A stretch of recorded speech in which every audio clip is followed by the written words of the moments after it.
So good afternoon. It's really nice to be in such incredible environment, and thank you for EUISS for organizing this. Listening to you, I was like, okay, he has my speech. But yeah, I'm just delivering the speech, and then we can go into the discussion really deeply. But as I stand here today, the ground is moving beneath our feet. I think we all feel it. We all feel it every day by opening our phones and looking what has happened. And the tremors are getting stronger. But there are no natural origins to this disaster. We are experiencing deliberate attempts to change the international order. A new global order is in the making.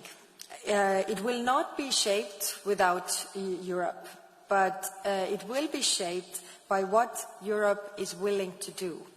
Whether we are willing to recognize the need for Europe to play a geopolitical role, and whether we are willing to build our geopolitical power to do this. For those who still doubt whether Europe should play a role on world stage, we have always done so when the need arose. And the same is true today.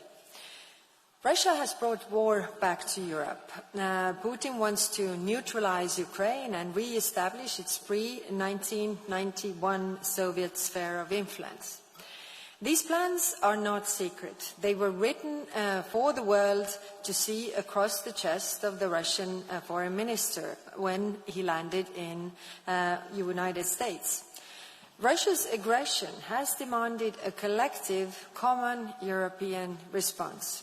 However, the urgency and practical need for Europe's geopolitical role is greater today for two reasons. First, Russia is not acting alone. China provides Russia with up to 80% of dual-use imports. And as we know, during the war, there are no dual-use goods. They're all used for military purposes. This allows the killing to continue in Ukraine. China and Russia also speak of leading changes together not seen in 100 years and of revisions of global security order. And two, there are growing alliances of countries that see the world fundamentally different way to Europe.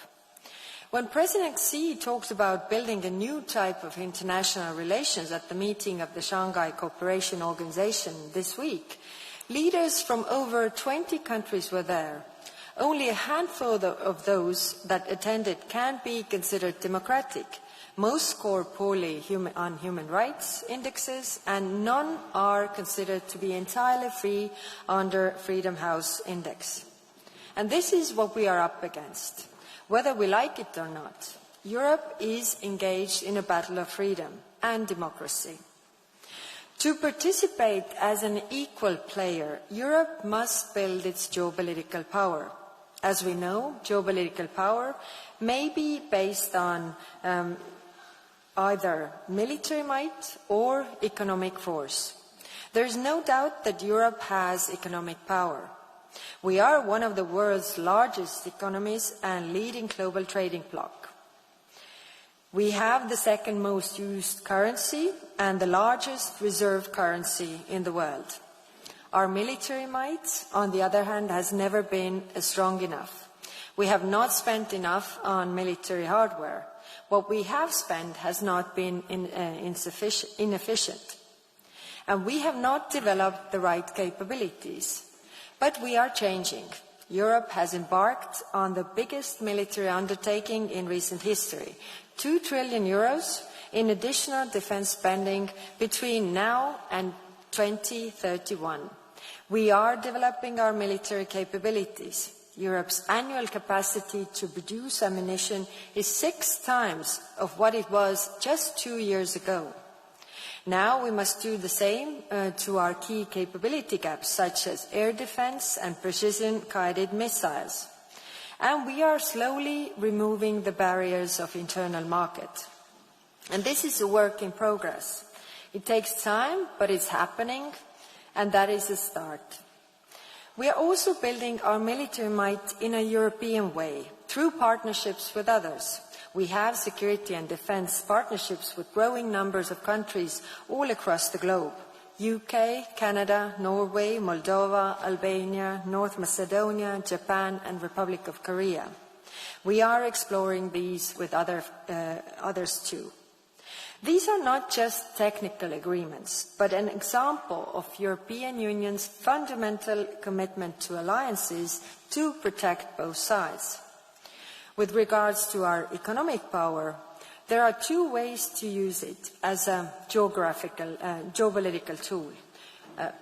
The positive, through trade, or negative, through sanctions.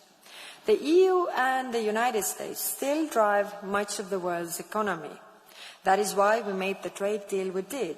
No one would argue it's perfect, but it gives stability for our citizens and companies. At the same time, we are the largest trading partner for 72 other countries across the world and counting. Today, we adopted proposals for 2 new trade agreements of Mercosur and Mexico. The EU is open for business. And this is extremely important. Countries around the world are looking to diversify their trade relationship. But it's not only trade that we are building partnerships on. They will always find the European Union as credible and reliable partner as we have always been. We are now building our strategic autonomy through alliances on critical raw materials too. Materials for batteries, for aviation, or for defence. And Europe always comes with a positive offer. We do not want to deplete the resources. We care for the prosperity and well-being of the people and the environment. When Europe strengthens its power, it's never at the expense of others. But just building our geopolitical power is not enough. We are only taken seriously when we are willing to use that power. And what it requires is our unity to use that power. There are good examples of where we already are doing this. Ukraine is one. Yes, it is getting harder to have a united position, even on blatant Russian aggression. Funding under the European Peace Facility could be used to buy weapons for Ukraine, from the United States as well, but it is being blocked. However, since the first day of full-scale Russian invasion, we have always moved together, not least through 18 packages of sanctions and counting. An example where we are not using our geopolitical power because we are not united is Gaza. The humanitarian catastrophe in Gaza is a fundamental test for Europe's resolve to fight internationally our values. And we are struggling because 27 member states have different positions due to their history. Europe has been the most active actor on this in the world. Day in and day out, I've pushed for aid to reach those in desperate need and apply a political leverage where we have. I opened diplomatic channels with Israel because we cannot get anywhere if we don't talk. The European Union is the largest humanitarian donor and the constant supporter of Palestinian Authority and the two-state solution. We have helped more than any other international actor. But it's not enough to change the situation on the ground, and there is the frustration. We have not been able to use our geopolitical power to change the course in Gaza because we do not have unity.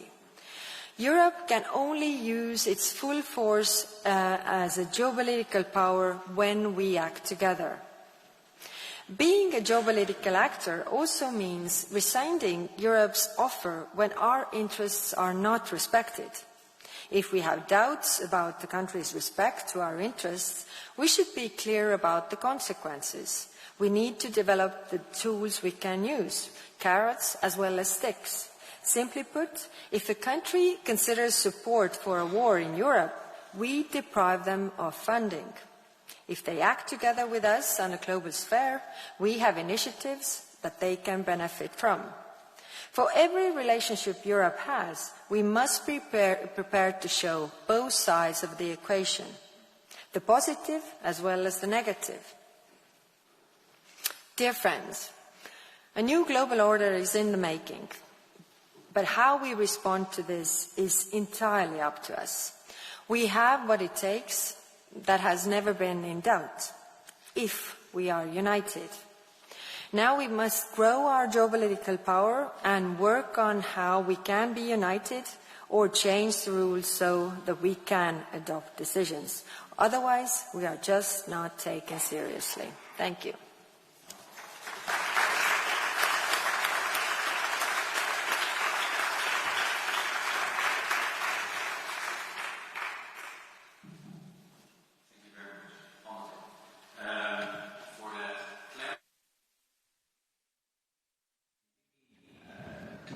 To sketch out not only how you see the problems, that's what we tend to do quite a lot in the think tank world, but really making a compelling case on how Europe should and can develop its geopolitical power. The defense sphere, the economic sphere, the positive and the negative instruments that we can have, and of course the crucial ingredient in all of this is unity. If it's okay with you, we can talk a little bit about some of the issues that came up in your speech and other things that are on my mind. But people can also contribute, and then we'll. But thank you for spending the time as well as giving the speech. So let's dive right in. I mean, we have to start with Ukraine because it is obviously the priority of all priorities. You come from the Gymnich, the informal defense ministers. Perhaps on the way to different meetings that are now taking place, and also in different configurations. It seems to me the what is relatively clear. What do we need to do? Well, more support for Ukraine in all dimensions. The wish list is clear. The why is clear, and you underlined it too. Where it gets trickier is how. Because what can we still do at 27?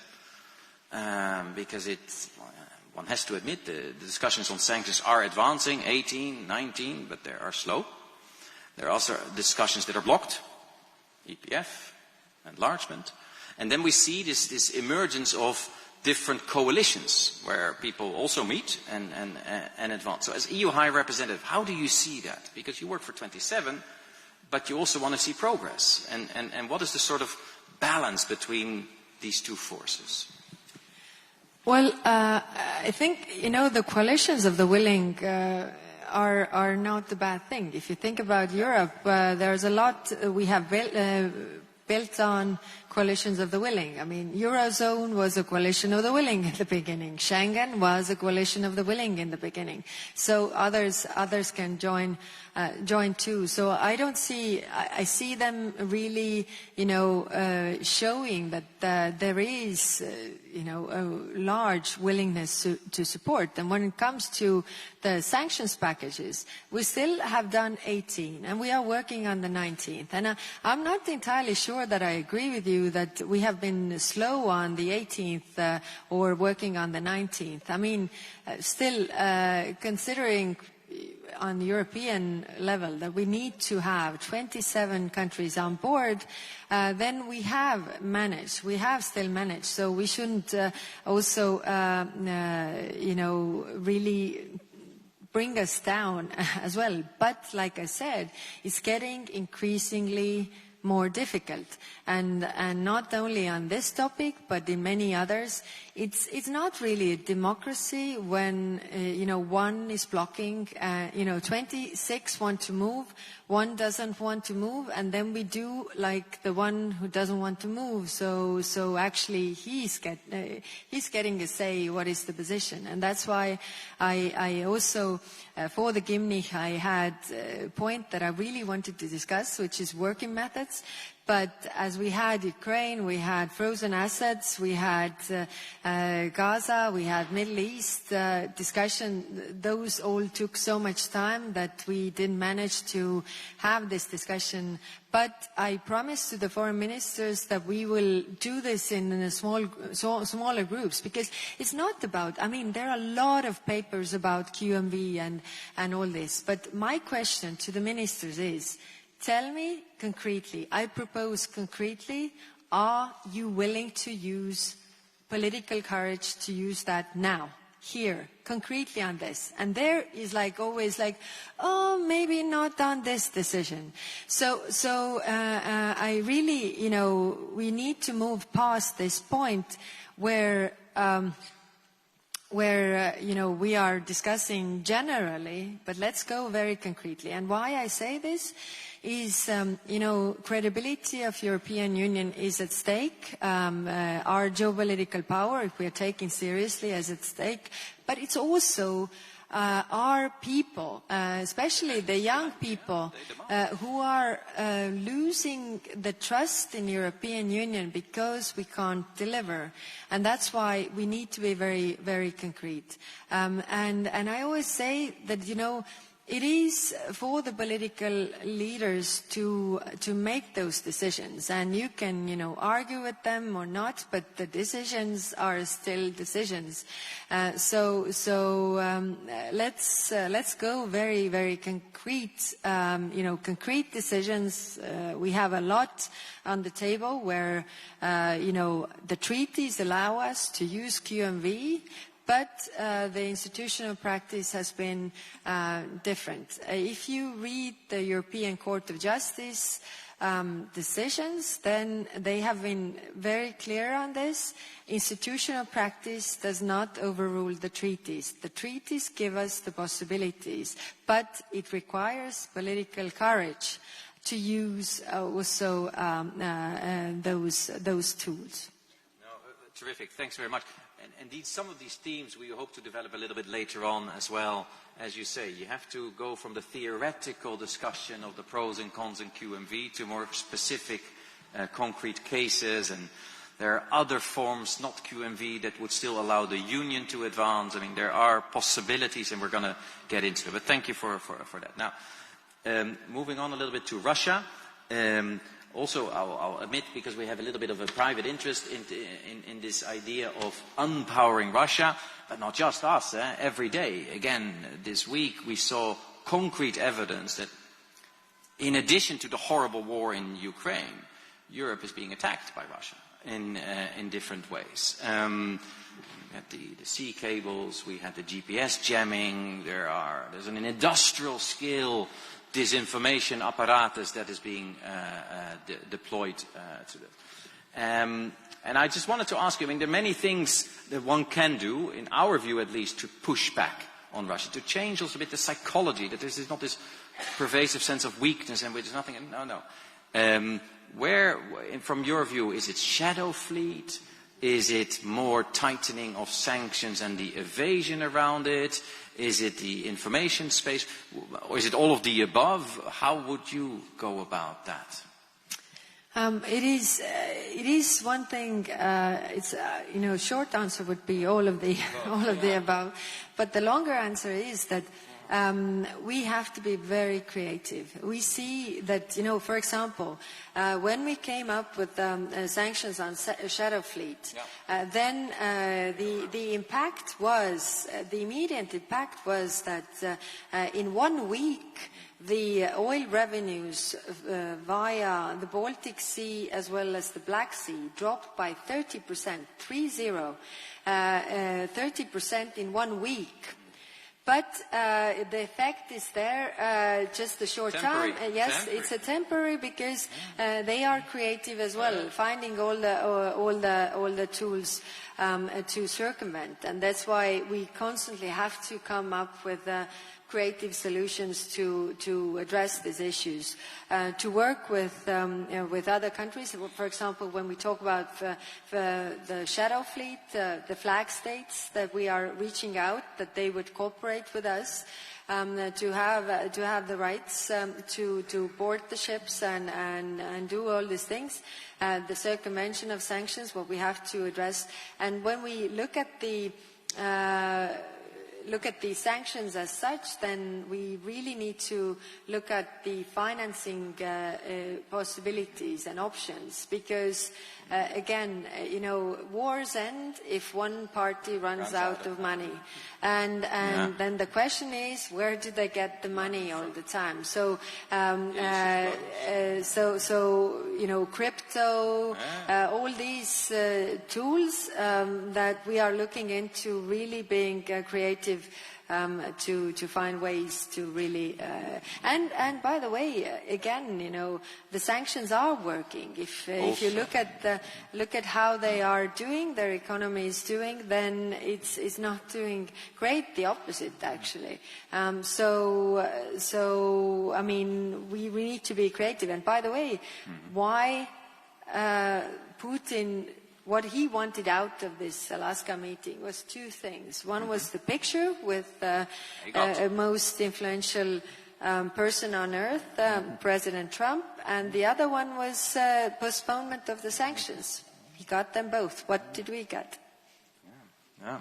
Not enough, I'd say. Listen, maybe I can move you a little bit on to another theme that came up in your remarks, which is defense. Europe is moving. We are rearming, readying ourselves. Significant sums of money are now being mobilized, principally at member state level. And I wanted to ask you a little bit about how can we make sure that this extremely necessary and extremely welcome injection of public money translates into actual security that our citizens demand. Because I think there's a sense of fear across Europe, and rightly so. Because it's also something that we've been working on with other think tanks. The record of defense collaboration and joint procurement and all of it has not always been as successful as we would like it to be. So if you have to make the case, how do you see that we can enhance the effectiveness of spending? Because the volume is sort of moving in the right direction, but the effectiveness we're not quite sure. And in the middle of all of that, I was just curious, do you have a figure that you think Europeans should spend in Europe, or is that not something that you think about? So first, yes, we are working on different tracks. One is we have the task force, and especially European Defence Agency, that is providing a platform to coordinate, really. First, to understand where are the capability gaps, what could be done together, what are the joint projects that could be done together. The second track is really the defence omnibus to actually make the rules so much easier when it comes to procurement, when it comes to also planning and all these things, what the defense industry has pointed out, what makes it so slow in Europe. So we are working on that. And to your third question, we haven't put any sum on this, but it is clear that what is happening in the world, I mean, starting from, the point where, Ukraine was not allowed to use the weapons that they have received the way they actually, need, or the way they can use them to defend themselves. So a lot of member states were making a mental note that, if we depend on the weapons from outside and then we actually need those weapons, then they say that, but you can't use them like this. So that really rose the ideas in very many countries that we really need to boost our own defense industry. What we are doing, Yes, together with Ukraine, but of course we are also, buying from third countries. We have the defense and security alliances. We have good partners, but considering the amount of money that comes to the market, there is equally, possibility to use it for both, because the cake is actually bigger. So it is also, I would take down, the fears that some of our partners have, that this is protectionism and you are excluding us. We are not doing that, but it's clear that we also need to boost our own defense industry to be also a military power. As we should be. Thanks for that. I'm going to move you on to China, because you spoke about, and it's clear for all to see, the growing alignment between Russia and China, and Chinese support enabling Russia to continue this war. And we've seen the meeting in Beijing and the pictures coming out of that. And I think elsewhere you have said that we Europeans, we should not repeat the same mistake with China as we made with Russia in the past. And I'd like you to maybe talk us through a little bit what you mean with that, and how do we shape China's choices? And what leverage do we have? Because China is also a super powerful country. Its influence is growing internationally. How do you see that, the China challenge? It is a big challenge. So when we had the discussions with the foreign ministers, basically we have two big issues. One is the economic coercive practices of China. There are many elements on that. And then the other part is Russia, the support to Russia that they are giving. So the problem, of course, when we address these things, again, this is a good example of how we are not acting as a geopolitical power. We have the EU-China summit. We make all those points, we make all those points about the worries we have. But the Chinese know that we are not acting on them. So they're like, okay, you made those points, you have to make those points, nothing happens. Nothing happens because they know we are not acting on that. And of course, before acting on that, we also need to be very clear what is the price that we are willing to pay, what is the setback that there is going to be. And if we look at the numbers, of Chinese economic might, then 50% of world's chemicals come from China. 90% of solar panels, electrical batteries, critical raw materials come from China. Their ship production capacities, I don't know how many times bigger. Their overall production capacity is many times bigger than ours. We are worried about the overcapacity. Now, the problem is that, in order to address that, we need to work together with the United States, with India, with UK, with Canada, Japan, Korea. If you add the numbers, Australia, New Zealand, Mexico, if you add the numbers together, we are strong enough to address the Chinese worry. Now, at the same time, we see actually from our transatlantic partners having actually, trade disputes with all of those countries, which is actually making those countries weaker and making China stronger. I've even asked, Americans, it's like, if you're worried about that, you need all of us and we are also worried about that. So this is a kind of question that it's hanging because alone we can't do it. And there, I think they are getting more bolder. What I see is. Also the narratives. This is the battle of narratives for the global south and all the rest of the world, really. I was in ASEAN meeting, and one thing, what was interesting, that Russia was addressing China, like, you and like Russia and China, we fought the Second World War. We won the Second World War. We won the Nazism. And I was like, okay, that is something new. But then you can see, first you can, if you know history, then it raises a lot of question marks in your head. But I can tell you nowadays people don't really read and remember history that much, which is that, you can see that they buy these narratives. And then, Chinese are organizing events where they celebrate, fighting the Japan, like this is actually like President Xi said to Putin in 2023. The changes not seen in 100 years are led by us together. And this is, in the international fora, you can see this very well. Now, I think, the problem that the big superpowers or sometimes do, the mistake that they make is that they sometimes overestimate their own power and underestimate how much they need others.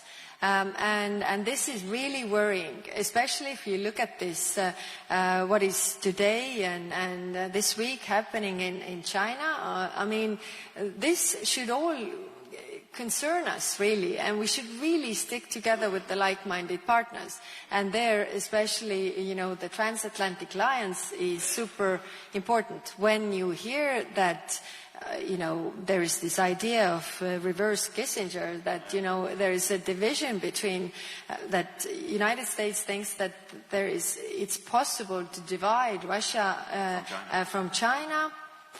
We don't think not so. happening. No, not happening. No. This is definitely not going to happen. Listen, I got to ask you now about the US, because you brought it in. Because you rightly said sorry. It's so much of our collaboration, particularly on the China challenge, was in the transatlantic context, in the G7 context. But things are changing. Things are changing, and we have, if we're honest, seen a number of signals and decisions from Washington over the last weeks and months that are very mixed, if we can put it like that. There's elements, of course, of crucial collaboration because of Ukraine, European security, bigger global challenges, but there's also an element, if we could say, in the US these days, even if you're a big transatlanticist like myself, of indifference and even a degree of hostility, ideological hostility in some quarters. Now, very difficult, I know, to talk about in public, but I'm still going to ask you, how do you read this amalgamation of factors in the United States, and what is the best strategy for Europeans to respond to that? Well, again, starting, positively, I think, it is, for everybody to see that our relationship is changing. We haven't seen always eye to eye with America, not last year, but also previously. It's always like everybody's standing for their interests. That's very clear. But what is positive, I think, that we have moved a long way from being, seen as how was it, the quote from President Trump, what he said about European Union? You all remember that, so I'm not quoting the that profanity. again. Yes, but the point is that now, we have the trade deal. Of course, it's not perfect, like I told you, but still, we have the deal. And we have, discussion regarding the security guarantees. We are in constant contact with our U.S. counterparts. That wasn't so some time ago. So, we are building the relationship considering and taking into account the way the new administration is working. Fair enough. Okay. Two more questions from me, and then I'm going to try take some from the audience. One is about, you spoke also, and I think rightly, about this economic partner, and you're being open for trade and being a reliable partner, not being in the business of coercion and what have you. A political question, how do you read the politics of that inside the European Union? because, some of these trade agreements, including the one that is being pushed, of course, today, for good reasons, Mercosur, we all know it's not so easy to get this through in some of our member states, including the one that I know the best, in the Netherlands. The Netherlands built its wealth on global trade, and now it's a tough sell. And so we want to stick to rules-based trade for all the reasons that you also underlined, but politically our publics are not always so ready to follow that. And how do you see that? Well, yes. First, I think it is very much also dependent on the leaders. It was Plato who said that, the role of the leaders is also to educate people. But I think we are living in an area where it is a battle of narratives as well. What people are buying, what is the thing that they are believing. And I think there we are not making enough effort to explain. And it is super hard. I mean, considering how these lies are just, traveling all across the world, and you can't really fight them because people believe complete nonsense. I mean, I remember as I was a prime minister then, when I heard, there's some story and then I laughed. It's like, it was so stupid thing, nobody believes that. And then I was surprised how many people believe such a thing. So coming to these big issues, I think we are living in a time of where the governments have less power than ever before because you have the small groups who can take big processes into hostage. So basically, they're always against something. They never for something. Then media loves them because they do, manifestations, protests, whatever. So they get more coverage in the media than they actually represent. And then, the people who read the media, for them it seems like it's a huge, it's a majority of the people who think like this. And then, as leaders of democratic countries are dependent on the public opinion, then, they act on this as well. So unless, they take the courage to stand up and really explain and try to push them through, it's not easy. Not easy at all, but I think we all need to make an effort because, again, we are just, losing our people to those narratives. What we have to understand, again, if we talk about China and Russia, the Chinese are very good at technology, but they are not that good in social sciences, versus, the Russians who are not good at technology at all, but super good in social sciences. So what are they doing? All the actors who are trying to make us weaker, they are actually, finding the little fires that are existing in our society and pouring fuel into those, and both sides, so that, suddenly you have, really minor issues, really big fires, and everybody's like, where did that come from? In the age of social media, especially the attention span that people have, it is very easy to ignite people.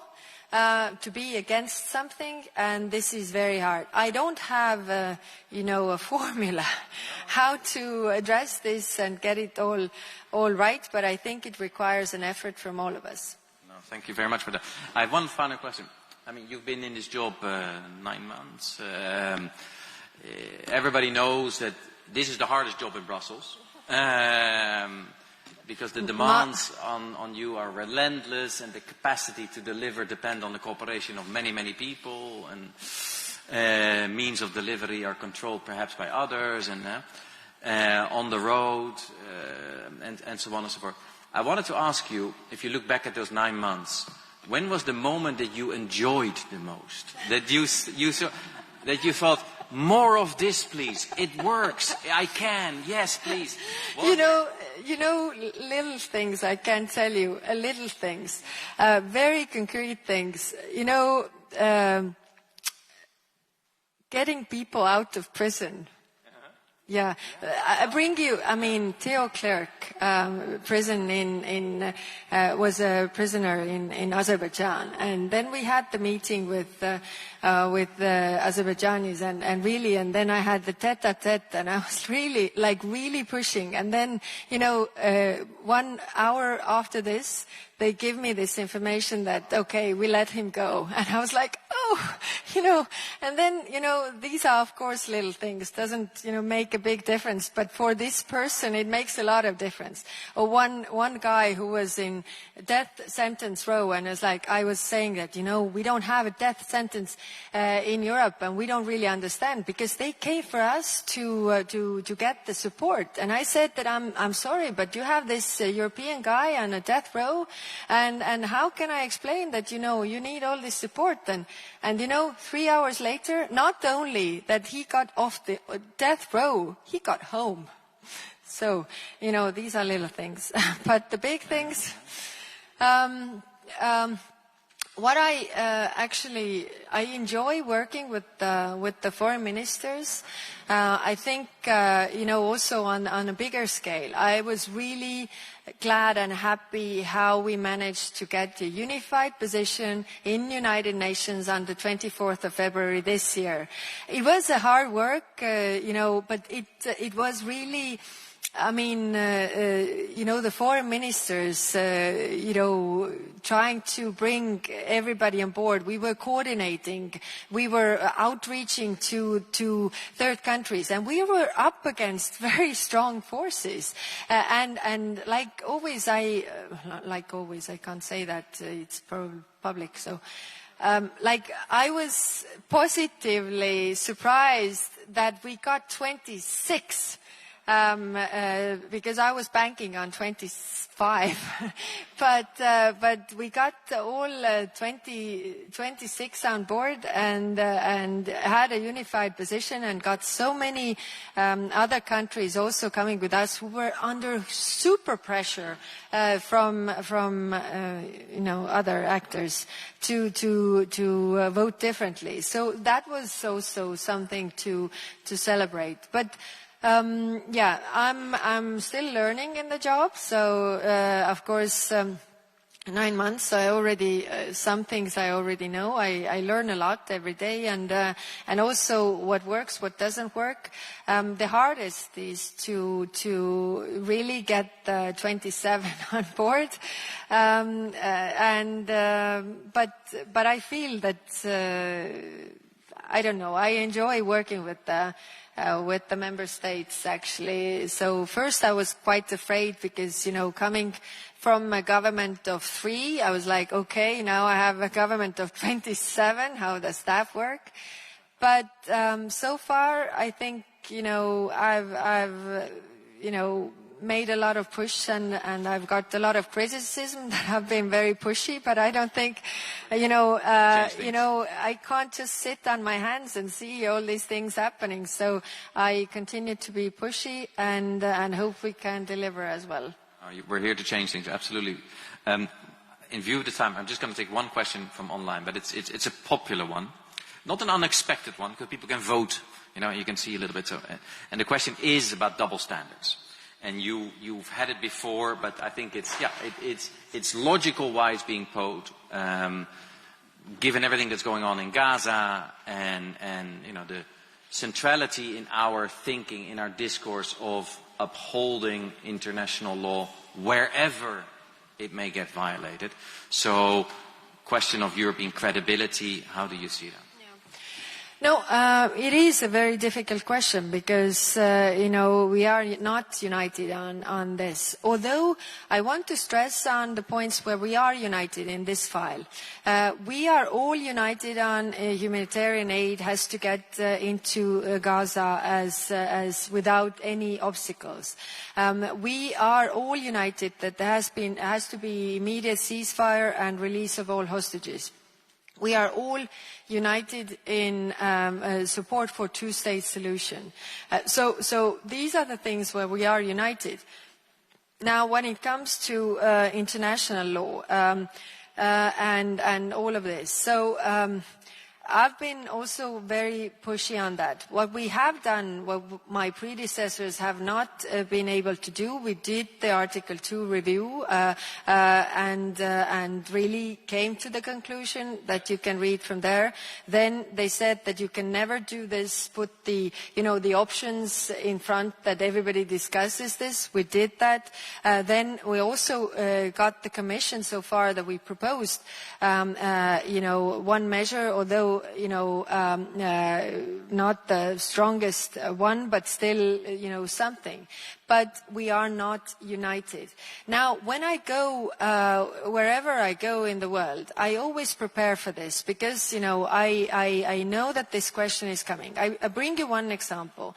I had an ASEAN meeting. I went there. I asked my services, please give me the numbers, how much ASEAN is supporting Palestine. And you know that this is coming. So, yes, I go there, this comes, and then, I take the numbers. European Union is supporting Palestine with the humanitarian aid of 500 million euros. We are supporting Palestinian Authority by 1.6 billion euros from 25 to 27. And now you take ASEAN, all together, all these countries together, 40 million. And then, they raise this. I say that, okay, but put your money where your mouth is then. Okay, these are countries, of course, of different prosperity and all, but what I refuse is to take in accusation that we haven't been, that Europe is inactive. That's not true. We are the most active on this file from all the international actors in the world. We are the ones pushing all the time. And yes, it's not enough. I agree with you. That's why I have the frustration. But it's not true that we are inactive. We are really trying to change the situation on the ground. And second is that we are the biggest supporters. We are trying to do what we can. But if America is supporting everything that the Israeli government is doing, then, the leverage they have is there. The leverage we have is in another place, unfortunately. Thank you very much, Representative. I heard determination, I heard ambition, I heard drive, and I heard somebody who's suitably impatient because you push for more. And I think that's exactly what this audience needed to hear. And please know that as Institute we will continue to help and support your activities of yourself and your services and the whole foreign policy community with ideas on how we can be more ambitious and more effective. So please join me in thanking the High Representative for a terrific session.